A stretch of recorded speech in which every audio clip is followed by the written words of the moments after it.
हृदय में जलन पैदा होनी चाहिए। ये क्या खाते चले गए, पूरा जीवन हो गया, फिर भी आज ये देखो इंद्रियों की दुष्टता देखो। माता देहूति जी भगवान कपिल देव जी से कह रहे हैं कि भगवान मैं इन दुष्ट इंद्रियों को भोग देते देते ऊब गई हूं, प्रभु अब संभाल लो। ये दुष्ट इंद्रियां कभी नहीं तृप्त हो सकती। रोज ऐसी चटनी, ऐसा ये, ऐसा वो, ऐसा। प्रभु के नाम जपने में वो स्वाद नहीं आता, प्रभु का मंत्र जपने में वो स्वाद नहीं। धिक्कार है रसेंद्री को। कष्टम मिष्टान्न पानादिशु, अच्छे अच्छे पदार्थ खान पान की जब लालसा रसेंद्री में हो तो आपको जलन होनी चाहिए। बहुत ही परमार्थ बड़ा सूक्ष्म विषय है ये। तुम इंद्रियों की मौज को अपनी मौज मान रहे हो, तो इंद्रियों की मौज तुम्हें बार बार पुनरपि जननम पुनरपि मरणम का दंड देगी, तुम्हें उसका परिणाम नहीं दिखाई दे। तुम अपनी मौज में आओ। तुम्हारी जो मौज है वो स्वात्मानंद है, भगवदानंद है। तुम देह इंद्रियों के भोग में क्यों मौज मना रहे हो? वो तुम्हारा विषय ही नहीं है। अज्ञान से तुम उसे अपना विषय मानकर फंसते चले जा रहे हो। सर्वेषाम शिष्य भृत्यादि वदति विनितोध्यासस्व वृंदावनम भो। कह रहे इसलिए देखो तुम कांप उठो इस बात से कि कहीं किसी रसेंद्री का भोग, जनेन्द्री का भोग या कोई शरीर संबंध ऐसा आगे ना आ जाए जो मुझे धाम से विलग कर दे। कर देता है, कर दिया। बहुत बस ये समझ में नहीं आता। जैसे दिखा एक गया गया गया, उसको नहीं समझ में आ रहा, और जब गया तब अरे देखो पहले से कर चला जाएगा चला जाएगा, मुझे पता है फिसलन है। वो गया नहीं, बहुत सुदृढ़ भूमि है, कैसे फिसल सकता हूं? नहीं नहीं अभी निकला है, गया। ये माया की फिसलन। गुरुजन दूर से देख के बता रहे ये कदम मत रखना, भूल न दे, भूल कर पग मत रख देना, फिसल जाएगा। तभी कहा गया है कि चाहे शिव बिरंच सम होई गुरु बिनु भव नहीं देता। एक कदम मत रखना, उनको दिखाई दे। तुम्हें लग रहा है कितना सुख का ये रास्ता है और ये हमको रोक रहे हैं, इसलिए इन्हीं को छोड़ो, ये सुख का मार्ग पकड़ो। गया शिष्य कैसे? भृत्यादि दास की तरह। गुरुजनों के जब चरणों की शरणागति ली जाती है तो बिका हुआ जीवन होना चाहिए। जैसे रूप लाल हित हाथ बिकानी, तो निधि पाई मन मानी। गुरुदेव का तो भाव का ही तो संबंध है ना। आप जितना भाव देते जाओगे उतने ही आपकी कीमत बढ़ती चली जाएगी। और जब भृत्य कह रहे सर्वेशाम शिष्य भृत्यादि वदति विनितोध्यासस्व वृंदावनम। प्रभु आपके सिवा कोई सहारा नहीं, हमसे गलती हो सकती है, हम आपका विरोध भी कर सकते हैं, आपके प्रतिकूल भी चल सकते हैं नाथ, पर आप हमें दंड देना, आप कभी उदासीन मत हो जाना, आप कभी हमें भृत्य एक छोटे से सेवक जैसे बिका हुआ दास होता। मदन गोपाल शरण तेरी आयो, इस पद में श्री भट्ट देवाचार्य जी कह रहे हैं कि घर का दास, बिका हुआ दास, निज दास, घर जायो दास की तरह। प्रभु मुझसे गलती हो सकती है। जैसे हम अपनी माँ से लड़ जाते हैं अपनी कामना के लिए, अपने अज्ञान के कारण, पर माँ को हम माँ ही तो मानते हैं ना। ये तो नहीं कह देते कि वो आज तुम हमारे मनोनुकूल भोजन नहीं दिया तो तुम मेरी माँ नहीं, वो मेरी माँ है। तुम्हारा गुण, तुम्हारा दोष हमारे संबंध में नहीं आएगा, तुम हमारी माँ हो, बस माँ। गुणवान तो माँ और दोषमयी तो माँ। अगर हमारी कामना की पूर्ति नहीं हो रही, वो हमें डांट रही, तो हमें दोष दिखाई दे रहा है कि माँ तो बहुत डांटती है, लड़ती, पर माँ माँ है। चलो ये लौकिक भाव। अलौकिक, मेरी माँ सदगुरु है, इसने मुझे अध्यात्म में जन्म दिया है।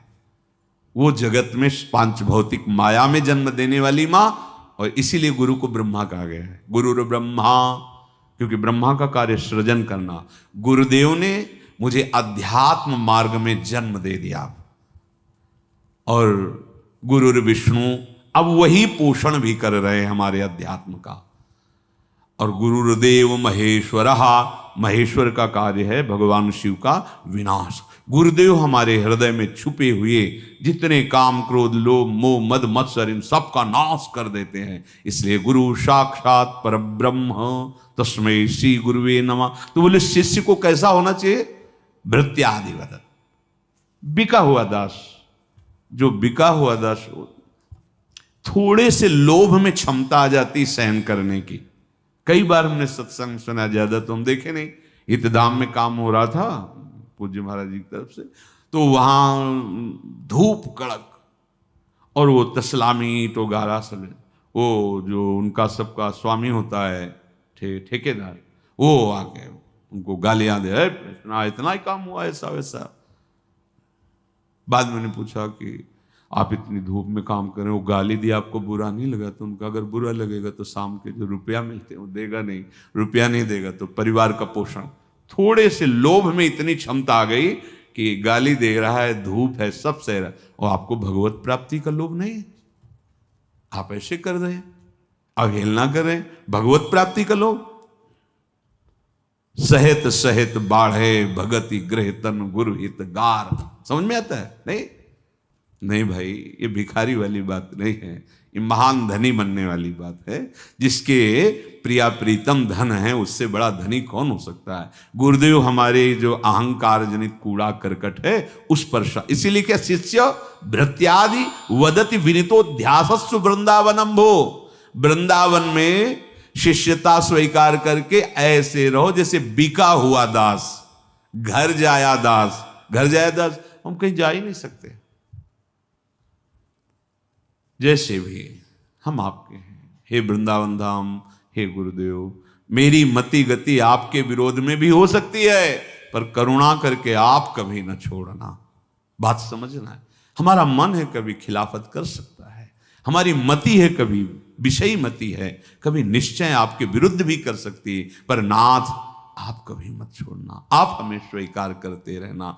अंदर से ये दासत्व स्वीकार करने वाले को श्रीपाद कह रहे हैं कि वो जो बड़े सत्कर्माण कृतान श्री हरिराराधिता श्रुतोपनिषत आमृति वृंदारण्य यदैव संकल्पितो वाशाह, जो ऐसा संकल्प लेकर के बिका हुआ मैं दास श्री प्रियालाल का गुरुदेव का आजीवन वृंदावन में ही रहूंगा, चाहे जैसी परिस्थिति आवे मैं यहीं प्राण त्यागूंगा, तो समस्त सत्कर्मों का फल, समस्त हरि आराधना का फल, समस्त वेदांत श्रवण का फल उसे प्राप्त हो गया केवल वृंदावन वास मात्र से। चलते हैं भगवान श्री राम के पावन चरित्र का कथन श्रवण करके, कलिमल का नाश करके अपने हृदय में आराध्य देव की अनन्य भक्ति धारण करते हैं। प्रसंग चल रहा है श्री रघुनाथ जी के समीप समस्त अयोध्यावासी ऋषि मुनि बैठे हैं। भगवान सबको उपदेश के पीछे 2 दिन चर्चा चलती रही। भगवान शिव कहते हैं उमा ये अयोध्यावासी सब कृतार्थ रूप है। अब इनको कृतार्थ होना नहीं, क्योंकि अवध धाम में वास करते हैं। ए भाई, आप भी कृतार्थ रूप हैं, क्योंकि आप वृंदावन धाम वासी हैं। देखो, स्वीकृति से सब बात बन जाती है। जब मामा प्रयागदास जी से कोई संत भगवान विनोद में, ए मामा तुम तो गिरदा लगाए ऐसे गद्दा में बैठे रहते हो, कभी देखते नहीं कि आप माला जप करते हो या ऐसा। बोले माला वो जप करे जिसके साधन बल है। हमारे जीजा राम जी, जिज्जी सिया जी, अब तो हम उनके साले हैं। मस्त ये स्वीकृति, संबंध स्वीकृति। काहू के बल भजन, काहू के आचार, व्यास भरोसे। तो भला ऐसे संबंध को कभी विस्मरण होगा क्या? तो सतत अखंड स्मृति चल रही है, पर वो बाहर से कुछ दिखाई नहीं दे रहा। स्वीकृति हम लोगों की बाहर से भले क्रियाएं भागवतिक हो, स्वीकृति संसारिक बनी रहती है। ये मेरी पत्नी, ये मेरा पुत्र, ये मेरी पुत्री, ऐसा ऐसा मैं ऐसा विधान करूंगा कि सुखी हो जाएंगे, कैसे इतना रुपया जमा करूंगा, इतनी व्यवस्था करूंगा, ऐसा करूंगा। ये स्वाभाविक सोच एक ही नहीं, पूरी सृष्टि की है।